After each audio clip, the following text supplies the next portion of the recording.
Hello, everybody. Welcome. We're so glad that you could join us today. I'm Paul Marwood, as you probably already know, and this is my lovely wife, Holly.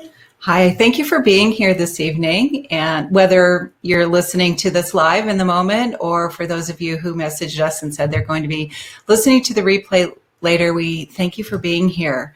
We are very excited about today's webinar because it's something that has been near and dear to our hearts for the last while, and you'll hear more about it. But you know, the title of this webinar is Accelerate Your Healing Journey.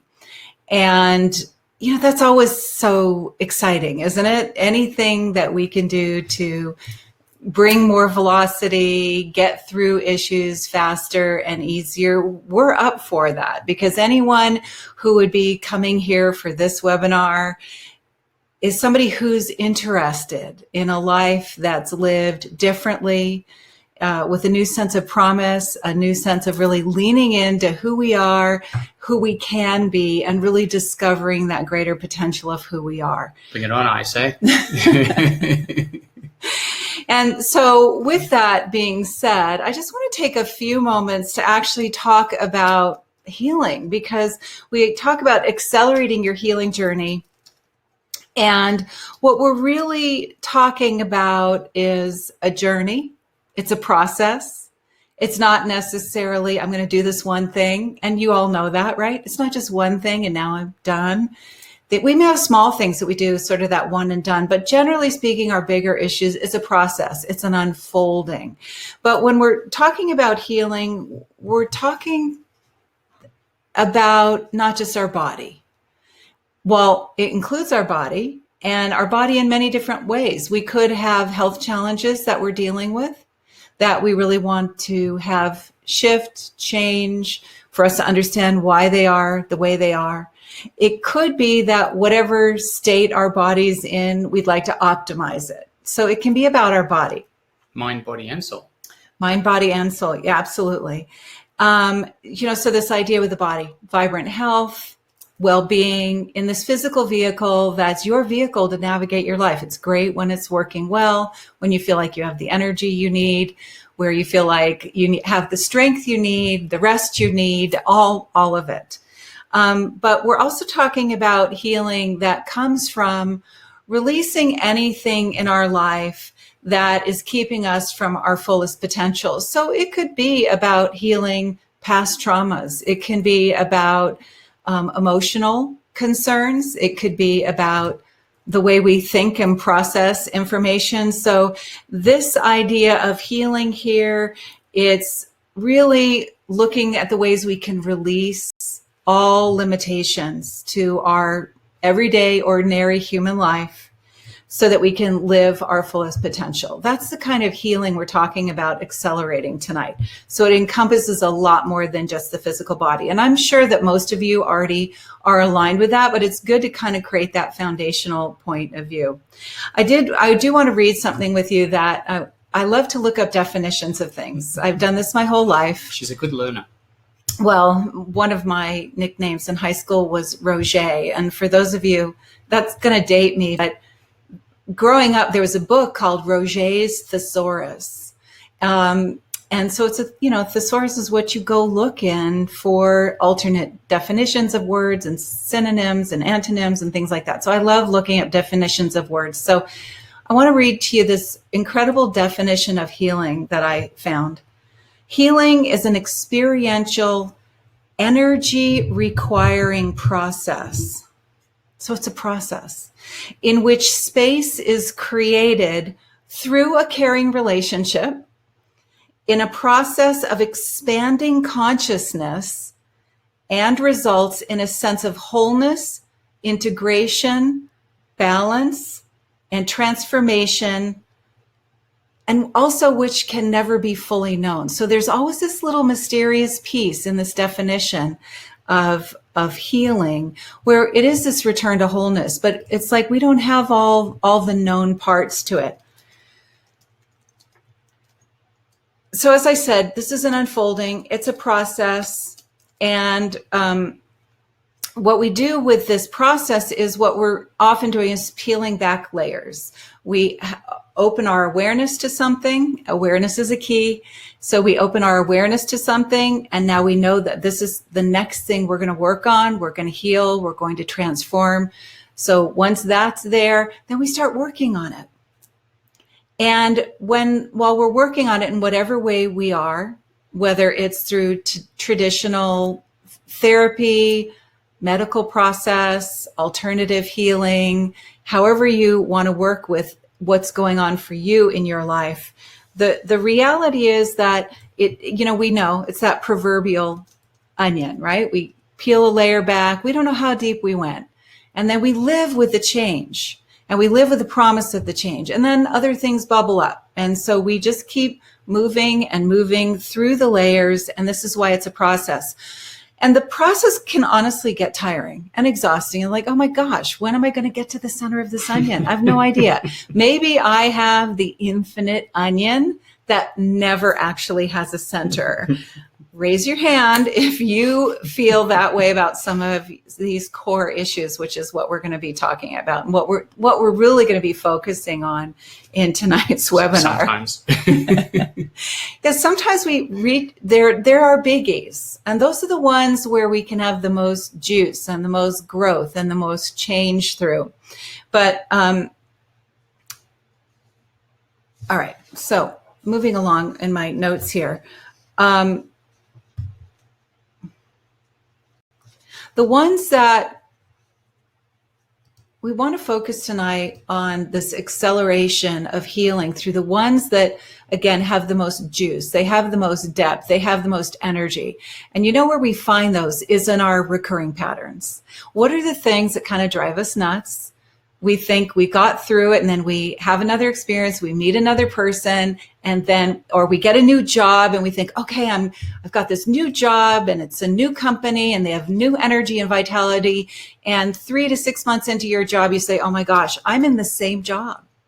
It's just a different environment. These are the same people. These are the same experiences. I'm still not being appreciated. I'm still overworking. I'm still over delivering and not being seen. Or whatever the pattern is, these are deep patterns. And when we see them repeating over and over again, we also see them in relationship. We're in a relationship. I'm getting out of it. I'm healing. This is so great. I'm going to roll up my sleeves. I'm going to take responsibility for my part in the relationship. Okay, now I'm ready to get into another relationship. And when you first meet them, you see all the ways that your healing has really, and your work has transformed in your relationship. And then what happens is some time goes by, and you get to other layers of meeting that brand new person, and you say, oh my gosh, I'm actually kind of in relationship with that same person I've always been in relationship with. Wah, wah, wah. And so what happens then is, we really end up feeling stuck, and we feel broken. We feel like, our karma's against us. But the key with these really big patterns is what they're really demonstrating to us. So, somebody says, can't see anyone. Is that okay? Yeah, Kim, there's on your screen, I think, if anyone has any problems at any time, on the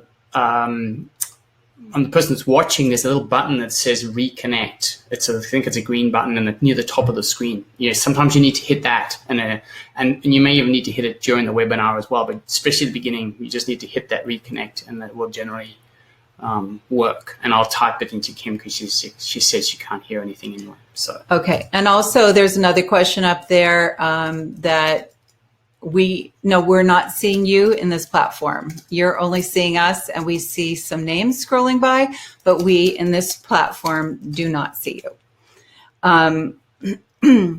So let's go back to looking at these patterns again. So the idea of these patterns, the big ones, the ones that we keep doing over and over again, they're usually pointing us to our sacred wounds. And our sacred wounds, I want to read this definition of what sacred wounds are.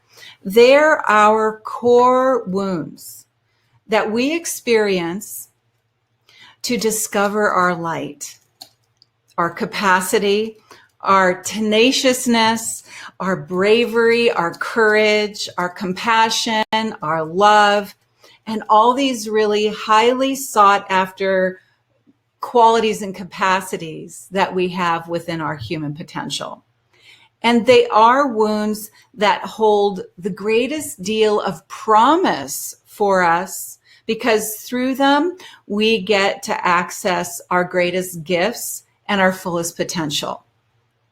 So many of us have had woundings at a very young age. It is something that happens in this dimension. You know, the ideal childhood isn't necessarily one, as much as we'd like to think so, that where we don't have wounds. They happen. You know, the truth is our parents were doing the best they could. They really were. And if you're a parent, you might even think, you know, I've done some things that I'm not very proud of, but in that moment, you were probably always doing the best you could. And your parents were too. Now, it may not have looked that great. It may not have been happy. It may have been traumatic. It could have just been uncomfortable. It could have been a whole lot of things, but we still have wounds. And we honestly, as souls, we come in to have some wounds, because wounds are where we're uncomfortable enough where we have to discover more truth of who we are. So the reason the webinar tonight is called Accelerate Your Healing Journey is that the way we can accelerate it to this place of wholeness and living in our soul's fullest potential that we came here to embody is we want to go straight to the center of these core wounds. Now, we've been dancing on the edge of them, and they've been getting us closer to them. But my experience is if we become aware of the fact that we have these core wounds, why don't we just dive in and see what's there? Because what I've discovered, and I'll talk about this in a few minutes, is when you bypass some of these layers thinking you have to do them in order and you get down to the core, it turns out you can actually release a lot of these other layers when you get down to the core. So I don't know, my feeling is let's do it, right? Let's roll up our sleeves, use the tools that create a safe, sacred space for us to do this work in, so we feel really comfortable and protected while we're looking at our core wounds, and move through them so that we don't have to laboriously necessarily go through layers. Now, if we want to go through layers, we still can, but by what we're talking about tonight is we can actually bypass some of them if we're tired of peeling the infinite onion. So to just confirm on that piece is that we can work on various other little outer layers of our onion, so to speak, or we can go straight to or find out what the core woundings are, so to speak, and then work on those. And then a lot of the other stuff kind of resolves itself. So this is like the quick, fast track. Yes. Okay. Absolutely. Well said. Yeah. So, and the idea is these other woundings are in a sense like layers of sediment sitting on top of this core wound. So we can peel back the layers of sediment like we're archaeologists gently digging it away till we find, you know, that beautiful fossil or whatever it is in there, because it is kind of fossil. It started a while ago, but we can peel back that slowly, and we have an option to do that. And, or we can just go straight through it to a deeper level and find the core. Like, where did it begin? Because if all these other things flow from that, let's find out what that original wound is and where the gift in it is. That's the key to all of this. There's a gift in the wounding, because the wounding is where we're going to discover our light and our truth. But before I go any further, I just wanted to share with you who I am, and Paul can share a little bit who he is. But the truth is, everything I'm sharing tonight is not just a great idea. It is a great idea, but it really came to me through my records, and it came to me through my own healing journey. I've been actively working in my records since 2011, but I've been actively working on everything that we're sharing here tonight for over a year. And it's made tremendous progress for me, incredible growth, that with all that I've done my whole life, I've seen more acceleration with what I'm talking to you about tonight than I have with everything else. And I've done a lot of really great things, but for me, I want to live in a place where I really like myself. I want to live in a place where I am aligned with the goodness of myself and really transmitting that out into the world. Because the more we're aligned with that high level soul potential of ourselves, that magnetizes more to us and allows us to fulfill our mission and our purpose and stay on our path and get clarity, which we'll talk about more in a little while. So, and I've seen the changes and shifts in you, obviously from the external point of view. So there's been quite significant changes, and I love my wife even more today. So, as we were getting ready for this webinar, I was really looking back on my life and realizing that one way or another, I've actually intentionally put myself on a healing path even before I was in middle school. So it's really been quite a long time. And, at that time, I wouldn't say it was a healing path. But what it was this journey that I was putting myself on just through my choices, even before I graduated from high school, to feel whole and complete, to really feel like I belonged, and to feel okay about me. And I feel better about that than I ever have. And I'm not done with this journey yet, but I also know that these core wounds that I experienced when I was young are really helping me develop just to the place I feel like it's going to be unshakable for me by the time I exit this life, whenever that might be. So it's really been this lifelong journey for me to heal and return to what I feel are intrinsically my gifts within. And at this particular moment in my life, I do work in this field of personal transformation and healing. And I support people on an everyday basis on their healing journey.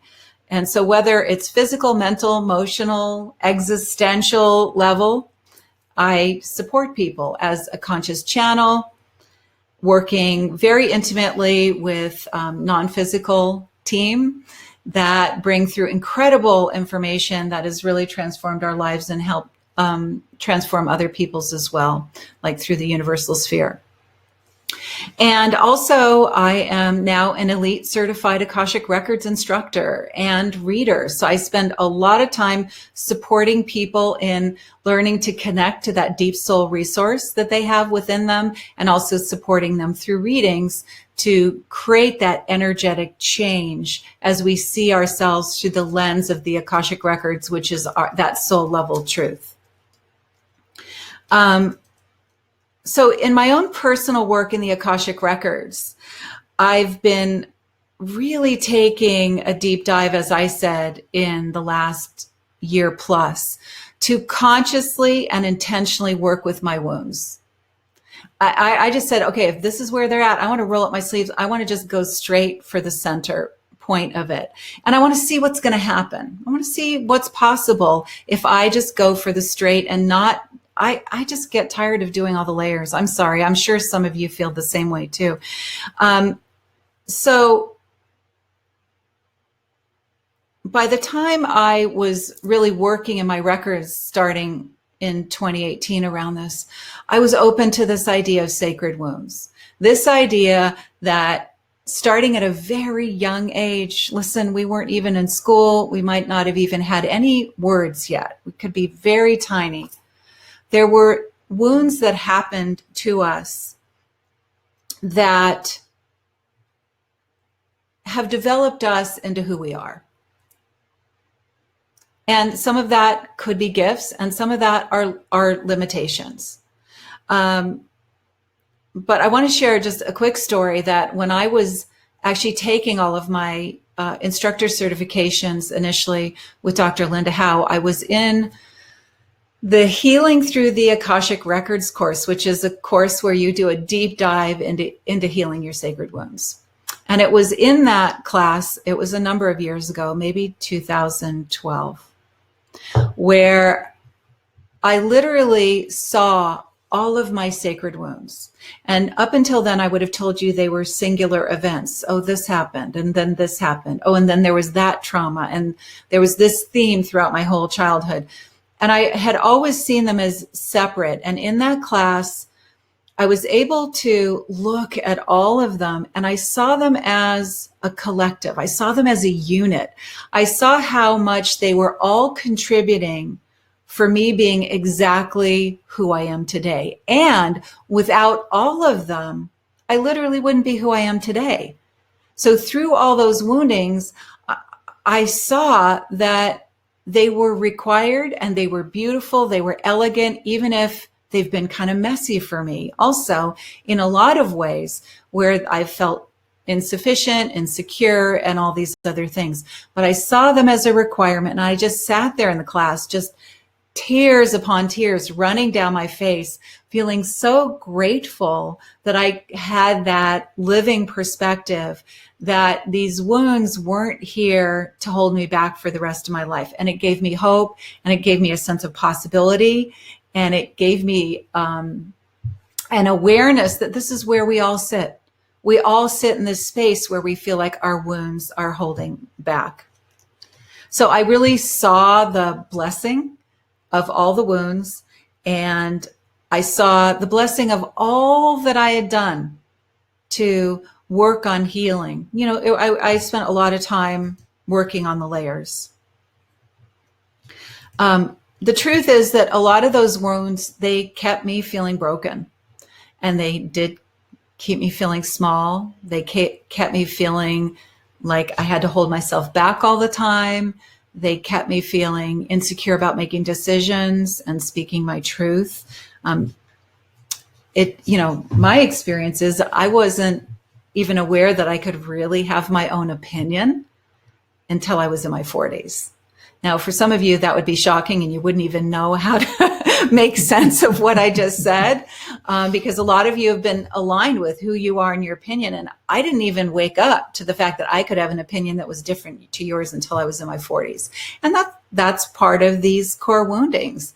And so it was a revelation to be able to speak my truth, and it could be different than yours. And, we're all living to tell after that. So it's pretty incredible. So we all have our sacred wounds in one way or another. So, I want to talk about these sacred wounds that we all have. We all have them. They all look different. You're going to have your own unique flavor of what your sacred wounds are.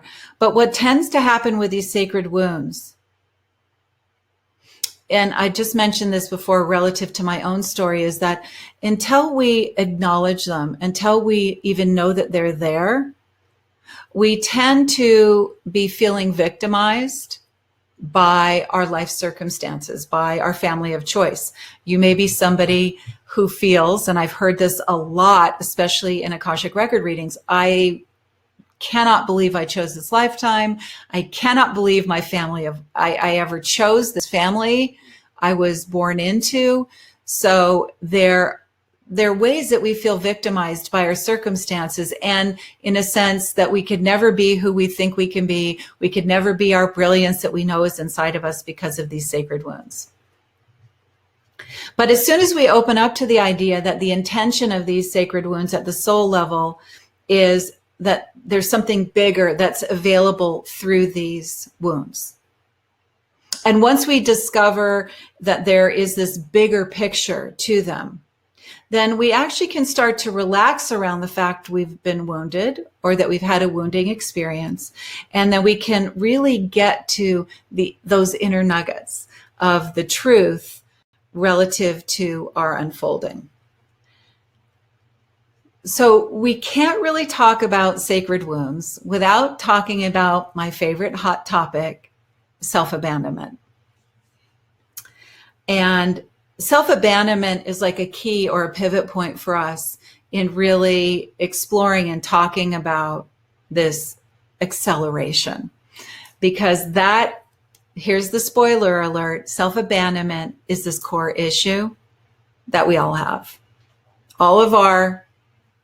I'm going to say, it's a big statement, I'm going to say all of our core issues flow out of that, are really big ones.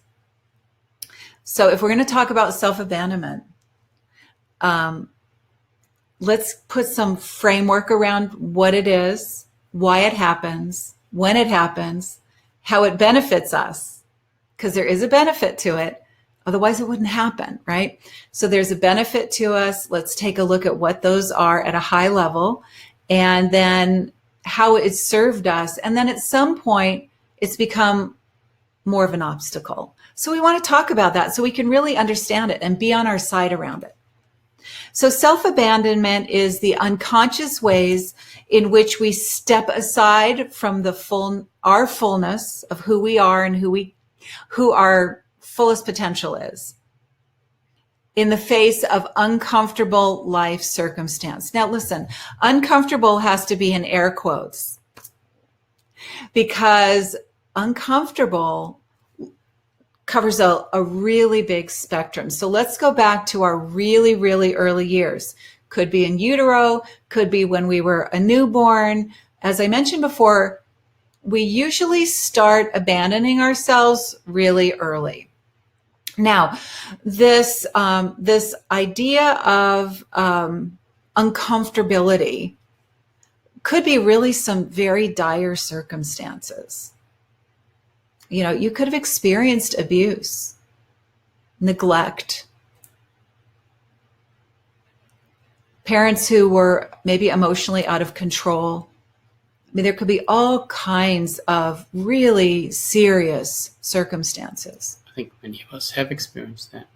Yeah, many of us have. In its different forms. Absolutely. Yeah. But it also can look a lot more subtle than that. It could be ways that people aren't necessarily inflicting any harm, but the way they are doesn't engage with us.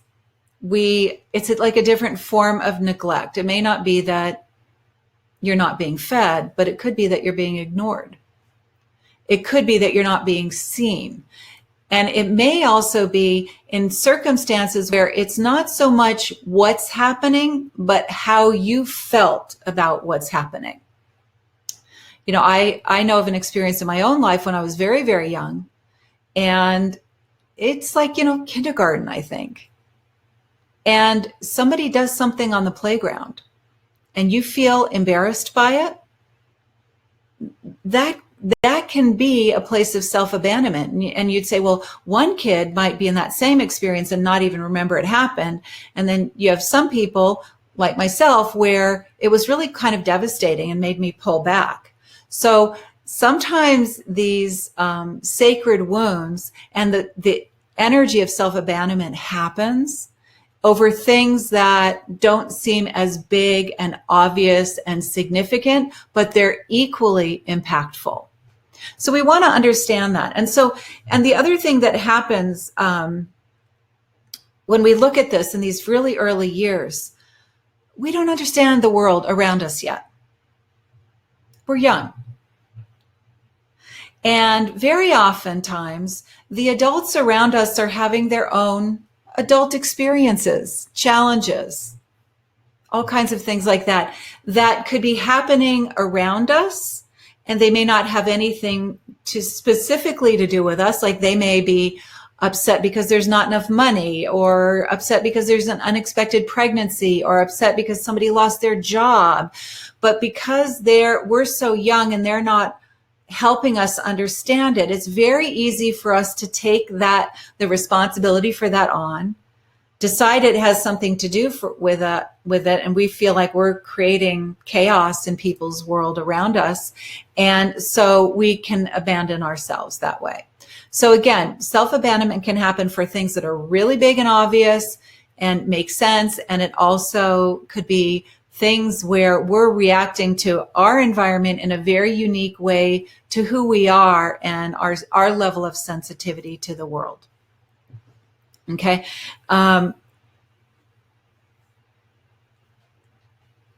So one of the things that happens with self-abandonment, and I think you'll all understand it, is it's literally like if I'm in my wholeness and I have this really uncomfortable thing happening and I don't know how to make sense of it. The adults around me aren't helping me. I don't have the maturity or the development to cognitively process what's going on there.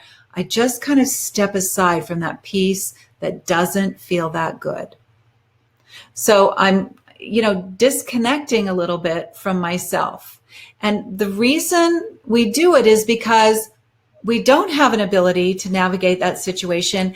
And as we're disconnecting in whatever unique way we do, we're going to talk about the ways self-abandonment shows up, especially when we're adults, is we feel better. This is not happening at a conscious, intentional level when we're this young, but we do something that helps us feel better. And as we do it again. As we go along, there's another event or circumstance that may feel similar, and we're going to do it again. And we do it again because it's the best strategy we have at the time to navigate whatever circumstances we're in. Again, happening at a very deep unconscious level. We don't generally have the maturity to say, oh, I'm going to do this thing and this is going to keep me safe, or this is going to keep me happy, or this is going to keep me protected, in whatever way we do this. So as I said before, it's not always the extent of what's happening, it's how we felt about it. Excuse me, I need that one still. Okay. Oh. You're going backwards. No, I don't. You want to go forwards? Thank you. I prefer going forwards. So I'm just checking up on my notes again because I was turning the pages the wrong direction. As we're stepping aside from ourselves in the self-abandonment, we're removing ourselves from the discomfort that we can't make sense of, as I said before. And it was really the very best thing we could do. We felt better. We could go on. We could stay engaged. The adults weren't helping us decode what was going on. And as I said, the strategy worked, so we kept doing it. And as we kept doing it, we're reinforcing this idea of self-abandonment. Now, what happened is initially it helped us and we felt better, but we've perpetuated some patterns that as we've moved through our life, we see that some of these patterns, they just don't look so pretty anymore. They don't serve us in the same way. They don't keep us in that same place that they did when they were younger. So we start to see this system that created some really good energy, really supportive place for us when we're young. Maybe when we're 20, maybe earlier, maybe later, we see that it's actually created a huge restriction, a limitation. It could have really affected our sense of confidence and who we are in the world. We may be holding ourselves back for fear of repercussions, all kinds of things that have been going on there. So this is where what supported us becomes a limitation. And so the consequence of this, let's talk about some of these consequences that can come up. Now, listen, you can all create your own list. I just tossed out a few here just to give you an idea of what are examples of the consequence of long-term self-abandonment. And one of the biggies are addictions. And addiction, I'm talking about any kind of addiction. Alcohol, drug, shopping, sex, internet, I don't know, whatever, it can go on and on. Addictions come in many forms, but addictions are an additional way we're stepping aside from ourselves.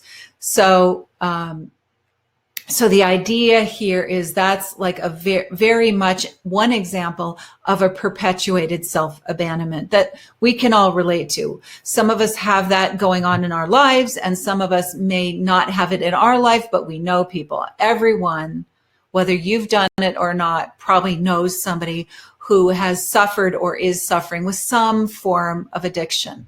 You know what my addiction was when I was little? I bit my nails. And you say, well, that's not a big deal. Well, it kind of was when I was a little kid. But between thumb sucking and biting my nails, that addiction actually did help me feel better when I was young. I didn't stop sucking my thumb. I think this is the first time I'm saying this publicly. I didn't stop sucking my thumb till I think I was 11. And I didn't do it. You learn eventually not to do that in public. But thumb sucking and biting my nails was an addiction that was very hard for me to break. The biting my nails didn't stop until I was well into high school. But when you look at that, this was a way that I was self-soothing to, and abandoning myself for some uncomfortable things that happened in my childhood. And there were plenty of them. We all have them. It's okay. Come on in, the water's fine. We all have challenges to greater or lesser degree. So another example of self-abandonment is feeling like that we're not in the right place or space to speak our truth. And sometimes we don't have to say everything that's on our mind, and it's not appropriate in the moment. But there's a deeper sense of, I'm going to kind of be a chameleon. I'm going to turn into, who do you need me to be? Okay, I'm going to be that for you. I can't feel like I can authentically express myself in all the ways I can that I know are within me. And so it creates a limitation. That's an example too. And I know in the world of light workers, energy healers, transformational coaches, this is a common theme where we feel like, I feel this calling within me and I can't quite step into it. I can't quite get there. That often can be an example of an effect of self-abandonment when you are young. Good news is we can work on that and clear it out, and to allow you to then be in a place of choice about what and how you want to express, so you're not held back by the wounds, the sacred wounds of your childhood in that regard. Another example, I'm sure many of you can relate to this, is that inner game talk. How many of you judge yourself harshly? Like if you actually recorded the things that you consciously and subconsciously said to yourself, you would not say to your friends or your family or anyone you cared about. You might not even say it to people you don't even like very much, because they're pretty harsh, they're judgmental. And that in and of itself is an example of what can happen with self-abandonment. We're really hard on ourselves. We think we should have been somebody different. If we only did it differently, if we were a little more perfect, a little happier, a little more intuitive, or whatever it might be, the situation would be different. So we feel that change, being hard on ourselves, is going to create this pathway to change. And so we don't see the value in who we are. That, again, is another example of many that is a result of self-abandonment from our core wounds.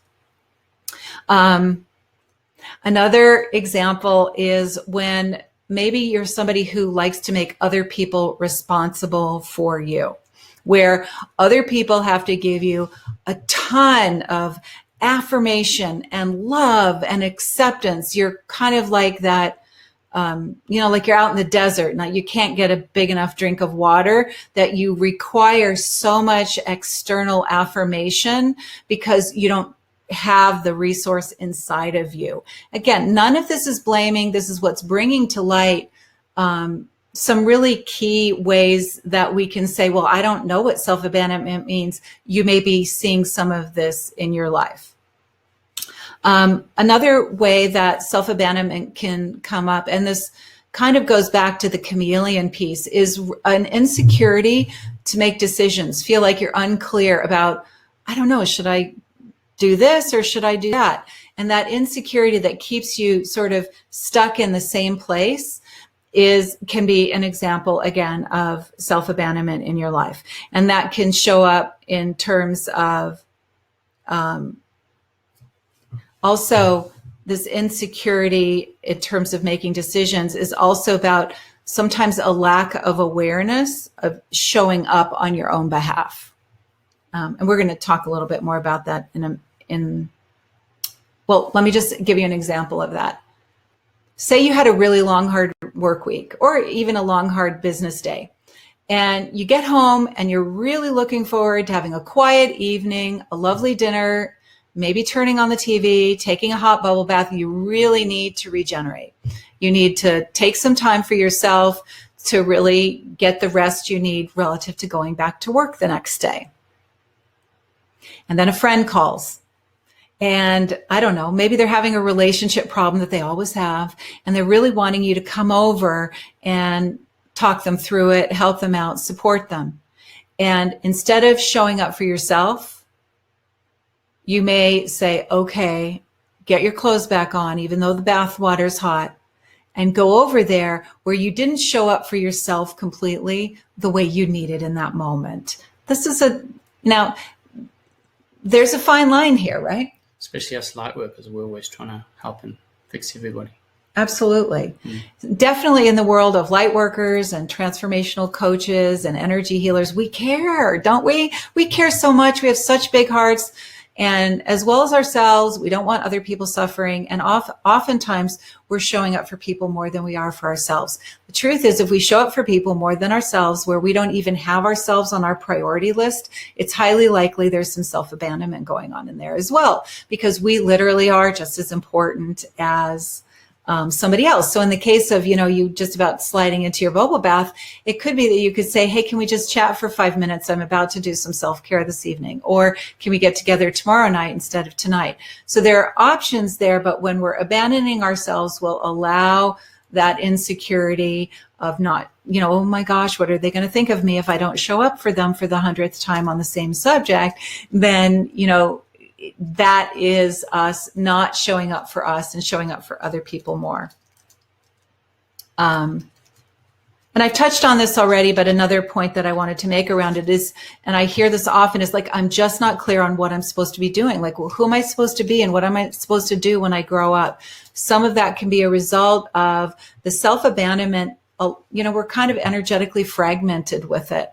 So as we heal the self-abandonment, we get those unhealed parts of ourselves, those sacred wounded parts of ourselves, back into a state of wholeness, and we can show up for ourselves, and then our path becomes a lot clearer because we're not so energetically fragmented. So those are just a few examples, maybe several examples of what self-abandonment can look like. So if you want, type into the chat if you can relate to any of those and see yourself in any of those experiences of self-abandonment. It was fun to kind of pull that list together and see the ways that this shows up. And we can see it in our own lives. We might be able to see it a little bit more easily in other people's lives. I think too, you take the example of always like giving, because we always want to give as light workers, for example. And as you just said, we deplete ourselves, so then we can't show up for ourselves, and it's harder to show up for someone else in complete integrity as well, because we're already depleted ourselves. Right. So that's an important piece. And then we tend to enjoy life less because we're operating on a flat battery instead of a battery that's at least half full. Right. Exactly. Ideally completely full and overflowing. Yeah. And the other piece of it also is we often, in cases of self-abandonment that involve other people, if we were feeling clear enough about who we are and we spoke our truth, usually it's fine. Like, can I just talk to you on the phone for the next 10 minutes before my bath gets cold? Or how about tomorrow? Can we make a date to have dinner tomorrow night? Usually it's fine, but we have that hesitation. And so this is what we can really work on to support ourselves, again, to have the most vibrant life while we're out there helping other people have it in their own life.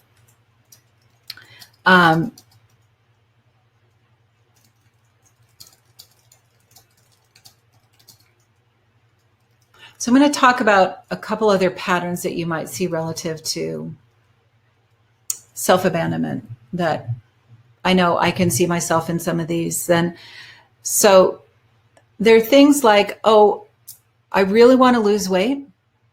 I want to be strong and fit and healthy. I want to be leaner. I want to be more flexible. I want to do certain yoga poses. And that we're really hard on ourselves for it. We may be incredibly critical. Someone went on a 6K walk. Was it 6Ks? Well, 6 miles. 6 miles. I don't. Sorry, that's about 10 Ks. Okay. Yeah. Good job. I did do that the other day. Even wore the dog out. But the idea is that we make a decision to do something and we're really hard and judgmental on ourselves about it, but we still don't do it. That's an example of self-abandonment.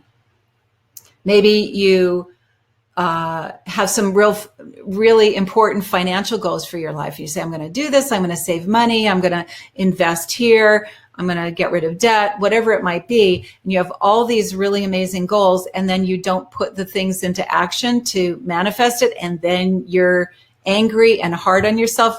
Basically, the things that we do over and over again that we judge ourselves for, that, by the way, is an example of a core wound where we abandon ourselves. So the key here that you might be getting a sense of is we really want to open up awareness. Awareness is the starting point for any transformation.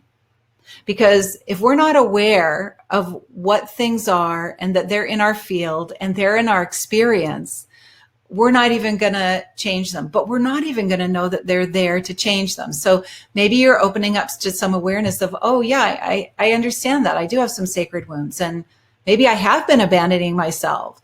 And the idea, the key, the promise, if you will, of working on this and healing this is you get to start to feel more like yourself. You get to feel more on your path, on your purpose. You get on your side and you really start giving yourself what you're desiring from other people and the world around you. And it really can start changing your experience of life. It's so incredible. To me, that also alters how we manifest as well. Absolutely. Absolutely. Because we're streamlined. So our energy is held in a very consistent energetic pattern. And when our energy is held in a very consistent pattern, we vibrate it more consistently, and so it becomes more magnetic. So it's absolutely a key to manifesting more of the life we desire. And also we're focusing on the higher things rather than potentially the lower things. Judgment doesn't get us anywhere, right? Yeah. So let's talk. We maybe kicked this around the block enough for you to really get self-abandonment, but what's on the other side of it? When you heal self-abandonment and begin this journey of really acknowledging that it's there and knowing how to get to the other side of it, it's so good. It's so good. Here are just some, I'm sure, again, you're going to discover your own unique list as you heal self-abandonment. But one of the things that really starts happening is you start to release the chronic judgment you have against yourself. And when we open up to healing self-abandonment, we really get on our side. And we really can get to a place of self-love and understanding and generosity of spirit towards ourselves. And man, can you imagine if you didn't have to be mean to yourself all the time? And what amount of, this is how I think about it, so much energy is released that becomes available for us in our life as we begin to release the judgment. Judgment is like putting a pot on a stove, and everything wants to get out of it and boil over. But when you put that lid on it, it just keeps it, and it just can't expand and become what it's supposed to. So as you start to release that judgment you have against yourself, you get to flourish in a new way. You also begin to feel freer to make choices on your own behalf. Like you see who you are, you can start making choices on your own behalf. And so that means you get to accelerate how you, not just healing, because we're talking about accelerating your healing journey, you get to really feel on your path and on your purpose and living your desired lifestyle. You get clearer on how you feel about anything, what you want for dinner, where you want to go on vacation, the type of house you want to live in, the type of people you want to have in your life, the people you don't want to have in your life. It provides a level of clarity and consistency that really by definition means that you're showing up for yourself and life shows up for you in a different way. It's interesting just talking about that judgment thing. It's like walking around with a bag of weights or a sack of potatoes, whatever it might be. And as soon as we become aware of that judgment piece and we become aware of how much we judge ourselves and or judge others, we start to really become aware of that burden that it creates for us, and we're carrying it around all the time. So as we release that, and that can be a little bit hard sometimes, but even if you have a judgment for a little while, but then release it, then you can really move forward unencumbered and be more present in the moment because you're not held down by the burden of the judgment. Absolutely. Yeah. And that changes your actions because you're freed up. A whole lot more of your consciousness is freed up in the moment to work on whatever you need or want to work on or desire. Well, you actually get to start liking yourself. How about that? Wouldn't that be fun to just like ourselves and say, you know what, I'm pretty cool the way I am. I don't need to judge myself harshly. I don't need to change from who I am now. I can love myself. I can appreciate myself and what I'm doing in the world and how I'm contributing right here, right now, as we free ourselves up from judgment, which is really, when we're not abandoning ourselves, we tend to stop judging ourselves.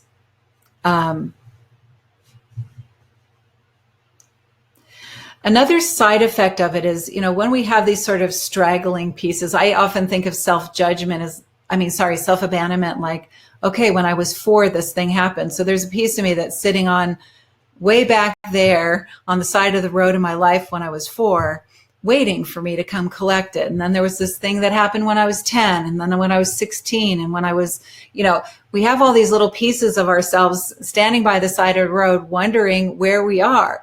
So as we heal self-abandonment, we start collecting those pieces up because they're still eternally connected with us, and we get to feel that wholeness and that completeness. Again, we've talked about it already, but the other side of self-abandonment is really being clear. And because we're not so energetically and emotionally fragmented, again, I think of my little pieces on the side of the road, just waiting there patiently for me to come and collect them. So we're all together again and feeling whole and complete. And what happens as we begin to really start to like ourselves and we free ourselves up from judgment and we feel more comfortable with ourselves and we feel more on track and we feel more on purpose, guess what a wonderful side effect of all that is? You get to naturally feel that you can extend that same sense of compassion and understanding that you're experiencing for yourself to the people around you. So some of the judgment you have about people, places, and events that maybe aren't even part of your life right now, you get to release some of that also and extend that. And it's like another form of paying it forward as you begin to work with healing these extra layers of self-abandonment. And for me, one of the core pieces here, not that these aren't all amazing, is I love the energy that I've really been connecting with a lot in healing self-abandonment is I really see that I have been doing my best. I really have. Now, listen, my best, if I could do a redo, there's some things I would redo. I have some wisdom now that I didn't have then. But in that moment, was I really, really making the best decision I could? And as we get on our side that way, we really create this whole space of this generosity of love and care and understanding for ourselves. And you know what? We feel good in that. If anyone externally came up to us and it extended that level of love and care and understanding and compassion to us, we would just feel like they just wrapped us in a warm blanket straight out of the dryer. It would feel so cozy and so great, and we would feel seen, and we would feel cared about. And as you heal self-abandonment, you bring that to yourself. You bring that warm blanket from the dryer to yourself and you start feeling better, and your energy, your vitality, your vibrance, your radiance grows. And again, it becomes very magnetic for you, manifesting the life of your desires.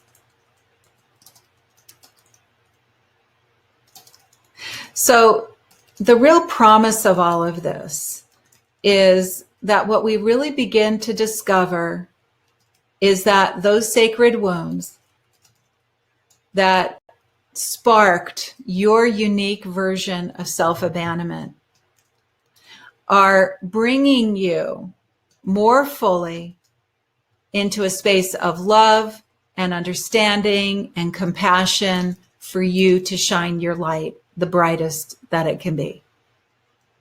It's incredible. I can't speak highly. Like, I'm so excited about this. Like I said in the beginning, I have felt so much shift and change from this that it's just been astounding to me. And I've done a lot of healing, a lot of change and transformation. And it's kind of an unending thing. But this is really, like, I've gone to the place where I thought, I hope I kind of like myself by the time I die. I mean, I've had times where like, wouldn't it be nice to just like myself before I die? And I'm starting to touch into that. And I really wasn't sure it was ever possible. So it's very self-fulfilling. You know, you do this work and you feel the shifts and changes. You feel how you interact with the world differently, and you want to do it more. It's like, oh, I like that. Can I have more of that, please? More of that, please. And I see that in you as you change with regards to that. Thank you. Thank you.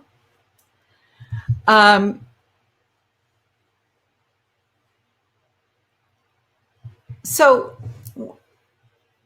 we have a good understanding at this level of what sacred wounds are, and self-abandonment, how we did it for a good reason.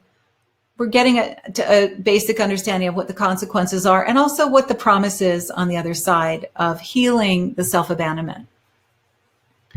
But the question is, so how do you do it, right? How do you start healing self-abandonment? Because it's one thing to know that this is possible, but it's not very meaningful to accelerate our healing journey if we don't have some way to know how to do this. Where's the magic pill that I can just take and I'm all fixed? It's the blue pill. There are many, many ways actually to heal self-abandonment. As I said before, it starts with awareness. And just even some of you are going to notice just by being aware tonight, things are going to shift and change. Just because maybe your eyes have been open to something you weren't aware of before. Because the truth is, we don't do anything before we're aware of it, right? If there's some healing journey I have to go on in another month's time or a year's time, I don't know about it yet. So I'm not going to do anything about it because I don't have any awareness about it. But then it comes up into my awareness. I say, okay, now here's this thing. Now let's deal with this, navigate through this. So for those of you who know me, it's not going to come as a surprise that the main way I've been working on healing self-abandonment is by using the Akashic Records. But literally, some of you are going to use it with tapping. Some of you can use it with using the universal sphere. Some of you could use it with heal it through therapy, through any number of ways that you can work with healing self-abandonment. Because healing self-abandonment isn't unique to working in the Akashic Records at all. All you have to do is do a Google search for it. And it really is something that is prevalent in the human experience. But I want to talk about why, from my perspective, why healing self-abandonment in the Akashic Records, it's the ideal place to do it. First of all, it was a soul level decision for us to come in and have these wounds that were the pathway for us to discover our light. So if we go back to this foundational idea that the Akashic Records is the record of our soul on its journey through its human incarnations, what better place to resolve self-abandonment than at the level of our soul? It's like, this really accelerated, massively supported place for us to discover our light, honestly, much more easily than we can do in our everyday human experience. Also, I love in the records, there isn't that judgment. So it makes it so much easier to see the light or the truth in whatever the situation is. So the whole thing is in support of you in that piece, as opposed to, I don't know, some other method where there might be still some level of, or a greater amount of judgment. Mm-hmm. Mm-hmm. When we're in the Akashic Records, we really are at this core level of who we are, the soul level. And so we're working at the level of where the intention of the wound was or is. And what's really beautiful about the working in the Akashic Records is it's really an energetic field of transformation. We do receive information, and that's part of it, but there's this huge energetic component of it, which really can, again, accelerate, that's my word for tonight, is accelerate the change and transformation that we can be experiencing when we look at self-abandonment and work on resolving it in this highly charged, in a good way, energetic field that is comprised of unconditional love. And there is no judgment in there. We talked about releasing judgment. We're sitting in a vibrational field where we're not being judged, and we get to immerse ourselves in that. We're immersing ourselves in a field of unconditional love and understanding ourselves and understanding in that space. And this is not always needing to be spoken out loud, but the energy is that we're just really seeing, like, you know what, this is a hard human experience, and this is the soul level experience. And when we sit in there, we create an easier pathway for us to release some of these burdens. So I particularly think it's an amazing dimension to work in as we're healing self-abandonment. Stephen just asked a question, and he said, what's the difference between self-abandonment and self-sabotage? That's a great question. I mean, because I haven't had a moment to think about it, what comes up to me first around self-abandonment and self-sabotage is, I would say self-sabotage is a form of self-abandonment. And I personally don't like the word self-sabotage, because the truth is, if we look at it, that we're always doing the best we can, and if we could make another decision, we would. You're probably not sabotaging yourself as much as not seeing a way forward in the direction that you think you need to go. So I believe that self-sabotage is something, in terms of that terminology, that could be healed by healing self-abandonment. Because self-sabotage on some level is you not feeling like you're fully showing up for yourself in the way you expect. But I also feel like just the term self-sabotage, and it kind of sits in the same field. Like, I really have a problem with the word procrastination. Usually procrastination is just a time issue. It's not a real thing. Like, when you're aligned to do it, you do it. So you're not procrastinating when you're not doing it, because when you're ready to do it, you do it. And procrastination is usually somebody else's projection about your timeline. So self-sabotage in this regard, as you look at it that way, you can begin to discover how it's keeping you from your real truth. And it'd be interesting to see, if you work on that concept of self-sabotage by working with it through the lens of self-abandonment. I think you could really work a lot of that out. Nancy was saying the energy of being in my Akashic records is much quicker. It's also quicker by giving me tremendous healing. So I agree completely with Nancy. Absolutely. That's that acceleration I'm talking about, where our normal everyday human incarnational experiences, we're going to get there. And when we are of the place where we feel like we want to work in the Akashic records, we don't have to just wade through incarnational experiences. And when we're in that space, it's the speed of the energy, it's the alignment to the truth of who we are in the Akashic records, it's the unconditional love, it's the freedom from judgment. All of it allows this movement that we may not find in our everyday, ordinary human life.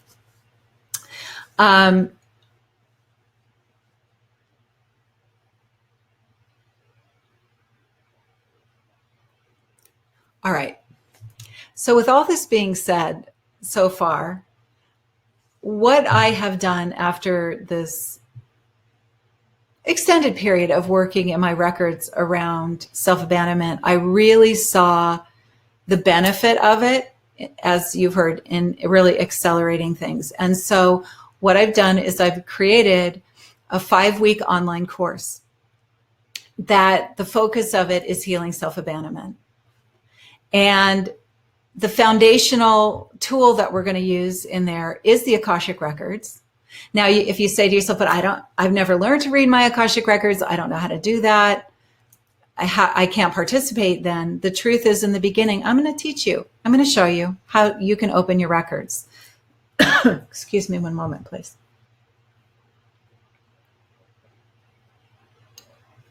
It's a way of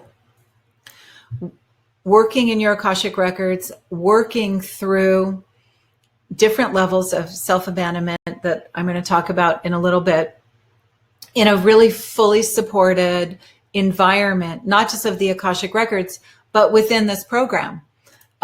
Because I'll tell you about this. I mean, we're going to meet regularly. There are going to be ways that we connect in between times so that you really can kind of press into a really concentrated, focused time of seeing what you can do by healing self-abandonment. And then everything you learn in it, you can just then continue to use all of it to keep going with it for as long as you want. I mean, I think there's some aspect that we can, I'm not sure if we ever get done with healing self-abandonment. But once we have our awareness there and we have our tools there, there are ways that we can shift things in the moment.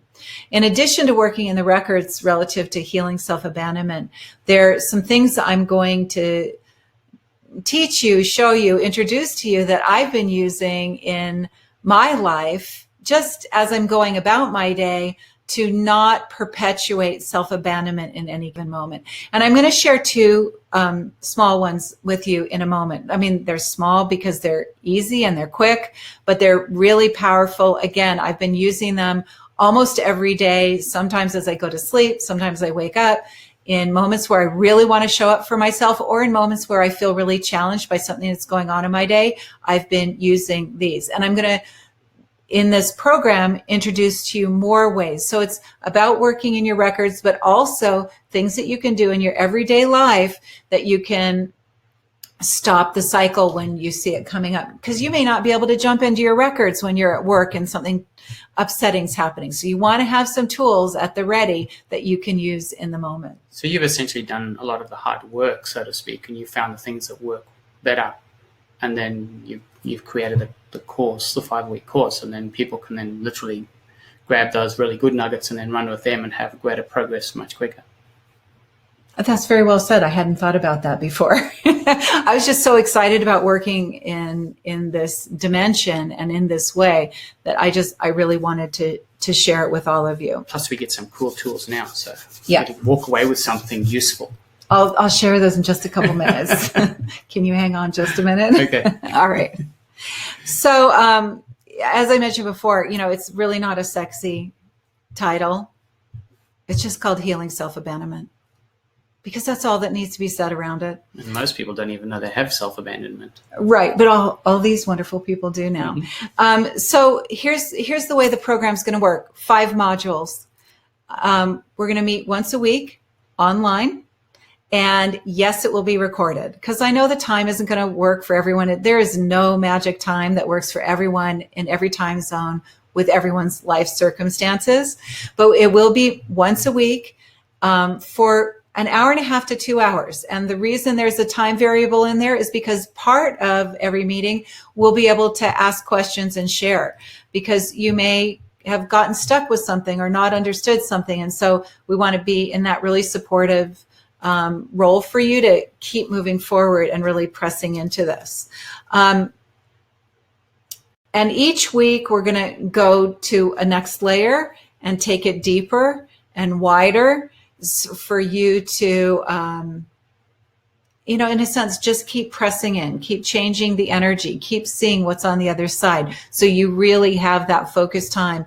It's like being in class. I'm sure many of you have been in classes, like a weekend class, and you say, wow, I was in that weekend class. And because I was in that weekend class, I had so much acceleration. I had so much growth, because you're in a group energy. So we are in a group energy. We're just not all in the same place, but we're also, it's a specifically described period of time that really creates that acceleration for us.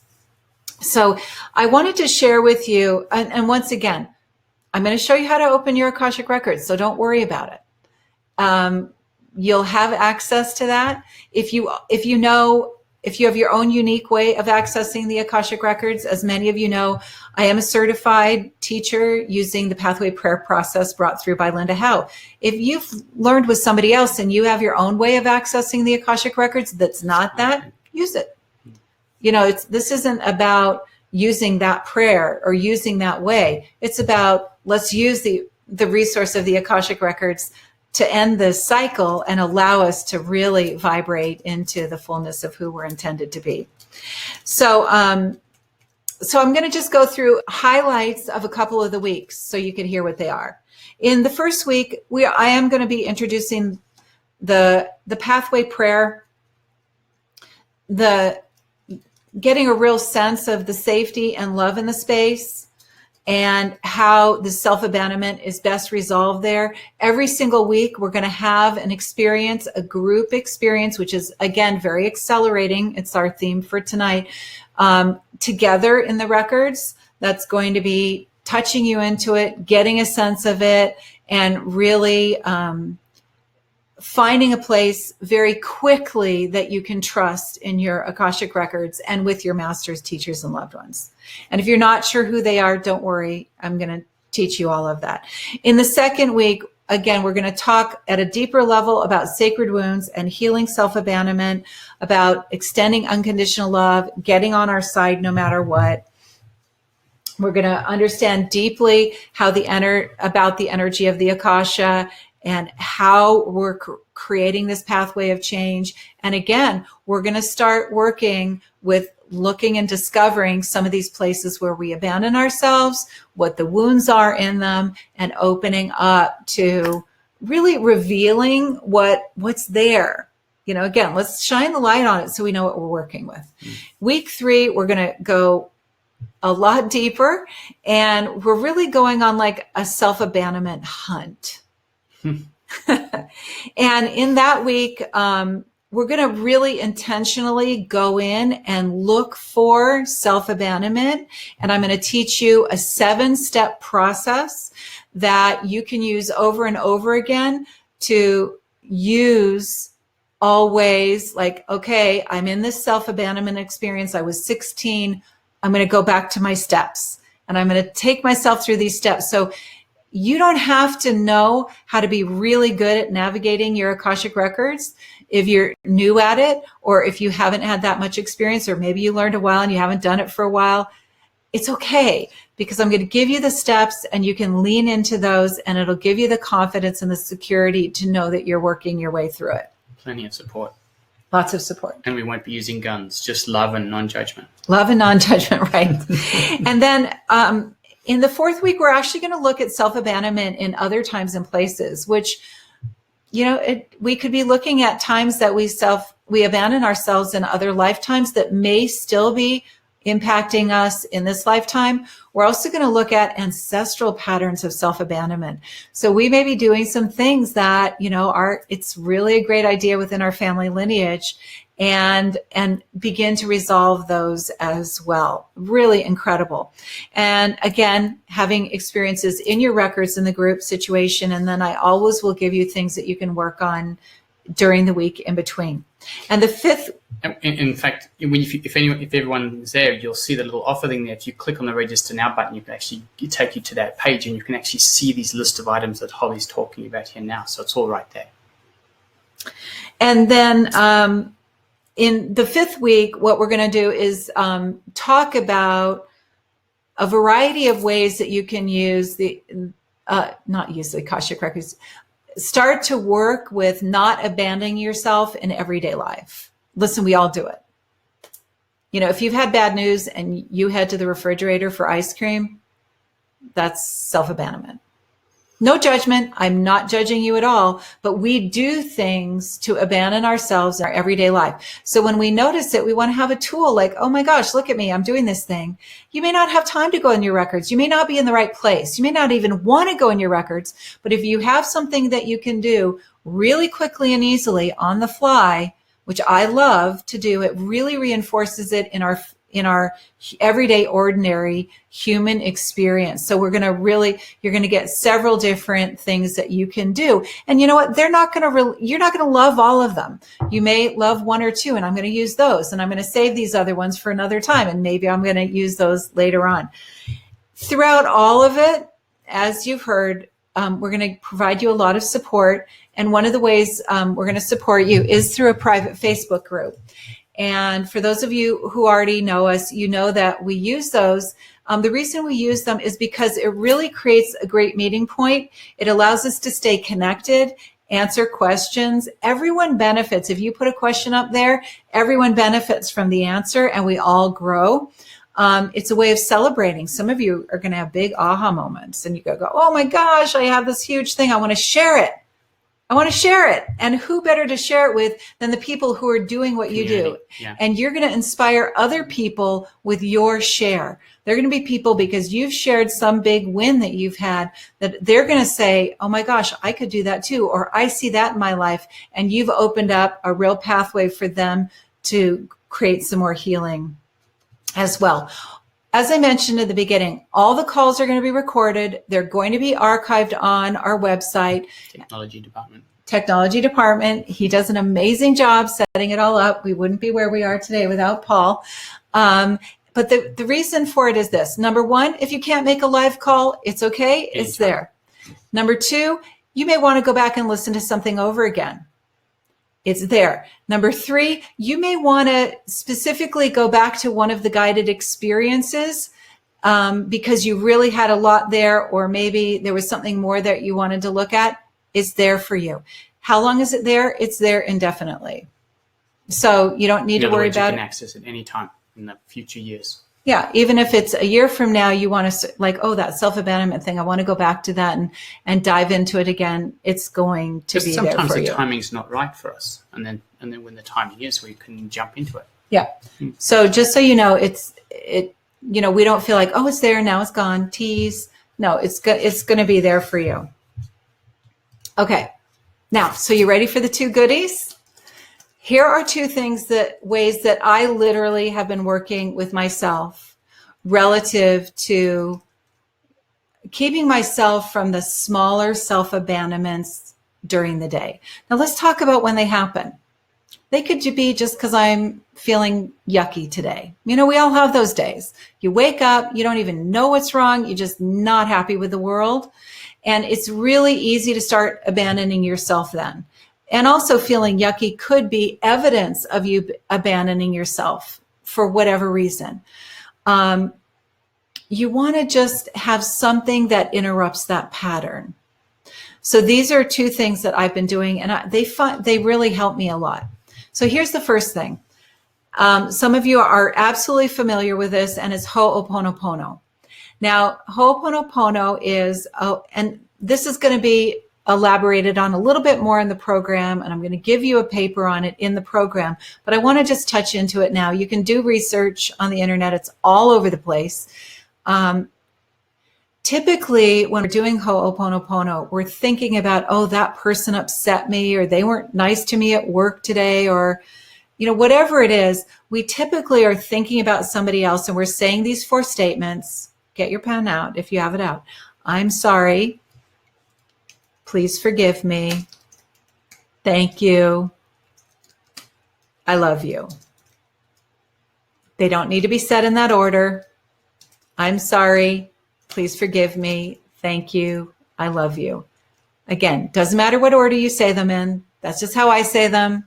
Put them in whatever order feels comfortable for you. But typically we think about, oh, I need to heal this situation, this outer experience. So I'm going to say it towards that experience or that person.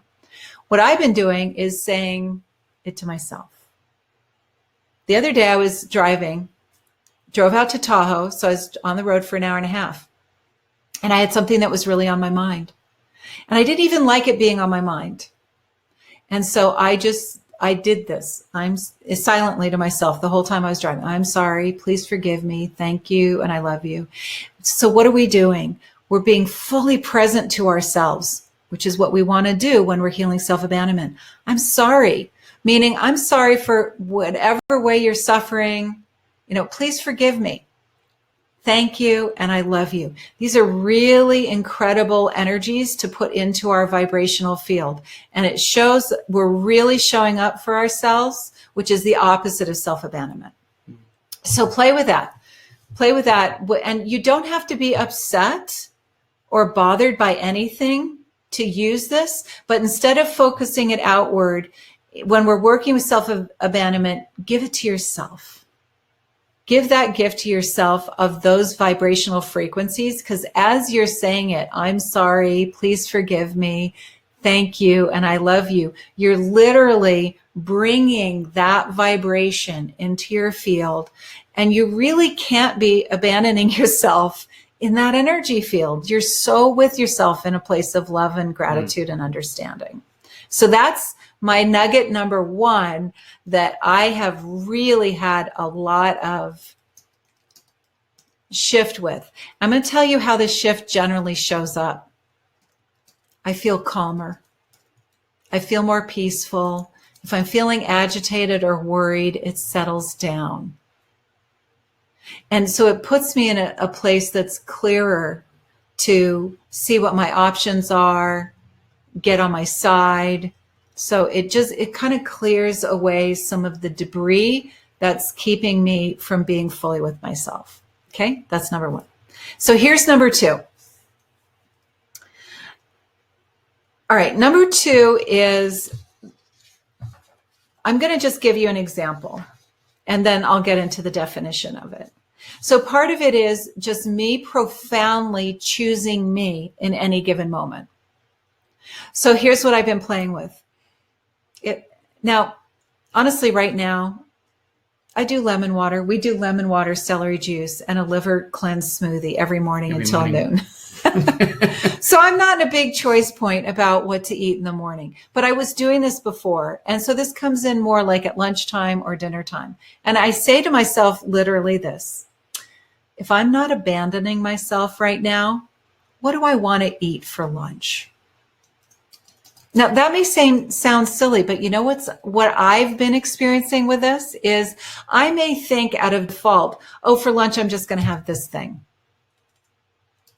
And especially if you're out at a restaurant, you may have your go-to food that you like to eat at a particular restaurant, like it's super yummy and you always want to have that.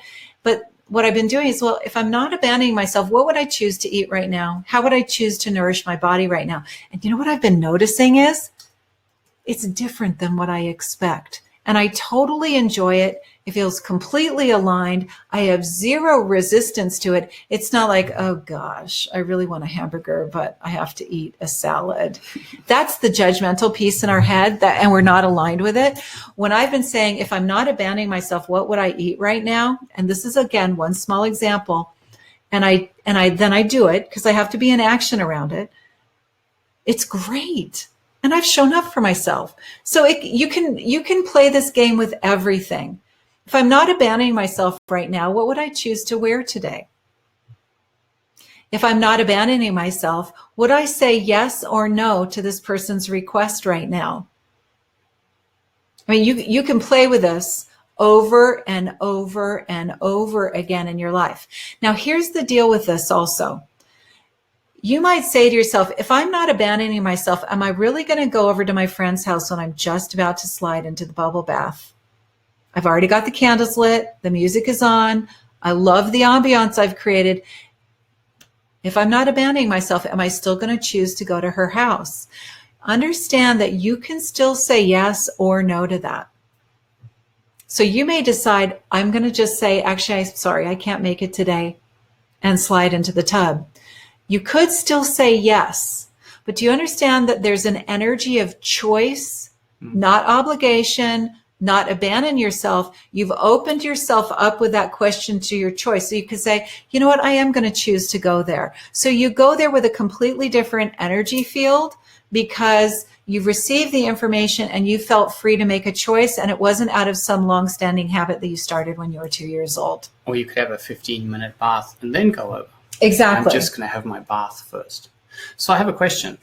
What about saying, as opposed to saying if I'm not abandoning myself, because then that's bringing the energy of abandoning myself, if I am present with myself, what would I choose now? Because then where the universe doesn't understand no and not abandoning myself as like I'm reinforcing abandoning myself. So what about that scenario of saying, if I'm present with myself, what would I choose now? And no, you could absolutely do that. If I'm present with myself, if I'm fully engaged with myself, work with the energy that feels good to you and choose the words that feel like they create movement.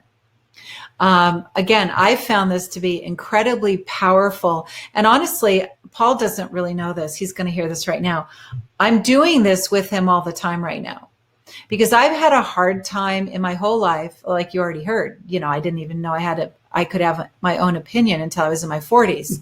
So I very easily default to, oh, that's what you want to do? Okay, that's what I want to do too. It's really easy for me. So I'm slowing myself down and saying, wait, do I really want to do this? I want to be fully present for me. Is this a yes or a no to what he's saying? So, and I've been challenged. It's been hard for me to say, you know what, actually, no, I don't really want to do that right now. Or can we do it later? Can we talk about this in 5 minutes from now? Or I really want to finish this thing up, because my default is, oh, you've asked, I have to do. And so it's really a process of noticing how you feel, continually showing up for you in every small moment. And if you're doing it right now, you're not perpetuating the cycle. Excuse me. I think of it as putting your finger in the hamster wheel. You've had a hamster wheel. This poor little hamster's, really tired by now with all the years and decades maybe that you've been doing the same thing. So you get to put your finger in the hamster wheel now by really showing up for yourself. So I encourage you to try one or both of those. I've found them really powerful to continue and augment in my everyday life what I've been working on in my records relative to healing self-abandonment. And I'd like to share that, I've been tuning in with my body for many, many years now with regards to when Holly first met me, she would ask me, what do I want to eat? And I wouldn't answer her straight away because I'm checking in with my body. And I would share lots of different images in my mind, and then my body would highlight one of those, and I'd go, I'll have this. And Holly would say, did you hear me? Whatever, and then after a while. Why do I have to wait 30 seconds for you to answer every question? She got used to me checking in, and then she's just happy to just wait. But the power in that, and we're just talking about food now, but obviously clothes and everything else that you suggested, but your body really does know what it needs right now, what nutrients, and it has the intelligence that it knows, I need something out of a tomato or something. So you then straight away choose, a salad or something that has tomatoes in it. So the body can guide us. So again, mind, body, and soul. We all work together. As soon as we are present with ourselves, that whole triad works better together. Yeah, absolutely. Absolutely. So we talked about the 5-week course. We'd love to have you join us. It's going to start the first week in July. And the details are on the page of the link that's up there. The cost is $140. It's just $147. We've had a lot of conversations about it being worth a lot more, but this is what, these things come through in my records, so I follow what we're doing here. And as a thank you to all of you who are on this webinar, and this is true whether you're watching it live or if you're watching the replay, that we're going to offer it to all of you at a discount of 25%, which means it's just $111 USD for these 5 weeks of really a deep dive into healing self-abandonment. It is USD. And so what this means, if you're like me, because I used to teach math, and so I think in numbers all the time, what this means is every single week it's $22.20. Mathematics. Yeah, I do that all the time. I break things down and I expand them out with numbers in my head. So the reality is it's incredible value and incredible transformation that's available to you. As Paul said, there's a link up there that you can click on if you'd like to register for this. We'd love to have you join us. We really want to create this energy this summer that can really put us on this crest of the wave through the end of 2019 for us to really get to a new level of healing and thriving that we all desire. So I'm actually at the end of my notes. So if any of you have any questions that are lingering, type it in. You can type it in. I know Yeah. Paul's been, I'm not watching the questions only because it's hard for me to track what I'm saying and read at the same time. But if you have any questions, please pop it into the chat. If you have a question that comes up later, please reach out to us and ask it. And we just love the idea that we have this possibility to really accelerate our healing journey by looking at our sacred wounds. Let's be brave. And, I don't know about you, in one regard, it is courageous, but we also know what we haven't been up till now. And we know that burning desire we have inside of us to live the life we know we're here to live full out, to not be held back. And how about just freeing ourselves from judgment against ourselves? I just often envision a world of us showing up for ourselves and being on our side, and how much differently we would interact with each other, how much more peaceful and understanding the world itself would be. So thank you so much for your time this evening. It's been a pleasure to be here with all of you. I so appreciate all of you. I've seen some of your names scrolling down the chat, and it's just such a pleasure to share.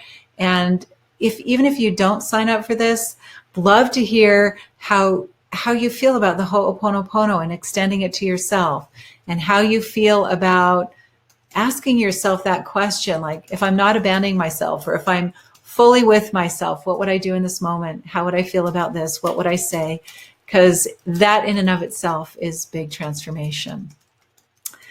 So until next time, I wish you all the best, and I wish you an amazing journey. Reed had a request asking about how do we get to the Facebook group. So I'm just busy typing in your answer, but basically we'll send you an email with the link, and you just click on the link and it'll take you straight to that Facebook group. And then you can just hit join, and you can join from there. And it is a private group, so it will only be open to the people who've registered for this 5-week webinar series, but we'll send you everything when you register. So until then, we wish you a blessed evening or day, no matter what time zone you're in and when you listen to this. Thank you so much. Bless you all. Bye for now.